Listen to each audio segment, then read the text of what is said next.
வணக்கம். நான் உங்கள் லட்சுமி பாட்டி. இப்போ காலை வணக்கம். பாட்டி காலையில் இப்போ கூழ் செய்ய போகிறேன். பழைய சாதம் போட்டு கூழ் செய்ய போகிறேன். அது எப்படி செய்யுதுன்றதை உங்களுக்கு காமிக்கிறேன், வாங்க பார்க்கலாம். பாட்டி தண்ணி ஊற்றிட்டேன். இந்த சொம்பில் ரெண்டு சொம்பு தண்ணி ஊற்றிருக்கிறேன். நல்லா கொதிக்கட்டும் தண்ணி. பாருங்கள், பழைய சாதம் தண்ணி ஊற்றி வச்சுருக்கிறேன். அதை புளிஞ்சு எடுத்துக்கலாம்.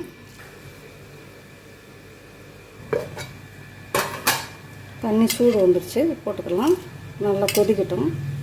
நல்லா சூடு வரும்போது, கொதிக்கிற பக்கம் வரும்போது பழைய சாதத்தை போட்டுருங்க. கொஞ்சம் உப்பு போட்டுடலாம். இந்த களிக்கு தேவையான உப்பு போட்டுருங்க. மூடி வச்சிடலாம், கொதிக்கட்டும். பார்த்திங்கன்னா களி வேகுது. வேகிற சமயத்தில் கொஞ்சம் செடிக்கு தண்ணி ஊற்றிடலாம்.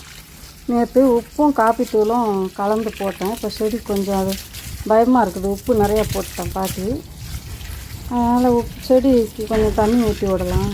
மழை மேகமாக தான் இருக்குது, இருந்தாலும் கொஞ்சம் செடிக்கு தண்ணி ஊற்றி விடலாம். நத்தை நிறையா இருக்குது. செடி வேரெல்லாம் தின்றுது நத்தை. அதுக்காக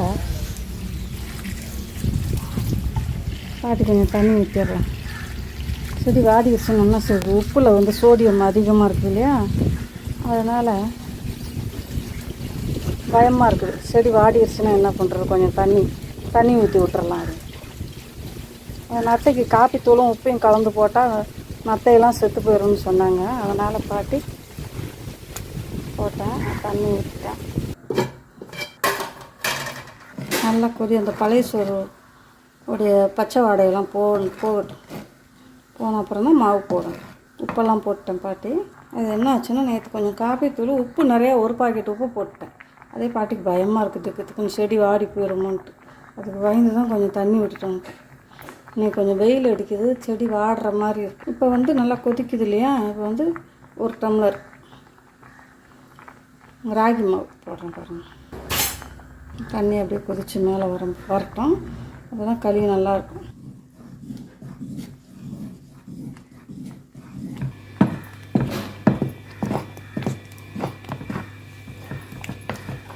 கரண்ட் போயிடுச்சு. நல்லா கிளறிட்டேன் பாட்டி. இப்போ வந்து கொஞ்சம் நேரம் மூடி வச்சிடலாம். சுடம் கையில் தண்ணி தொட்டுக்கோங்க.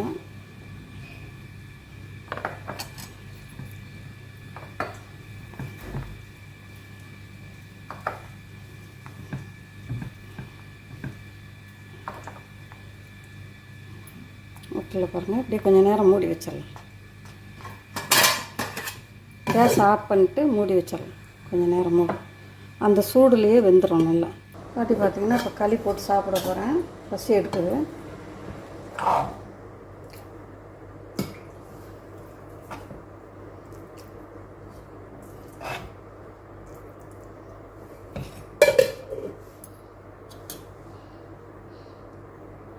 கடலை குழம்பு.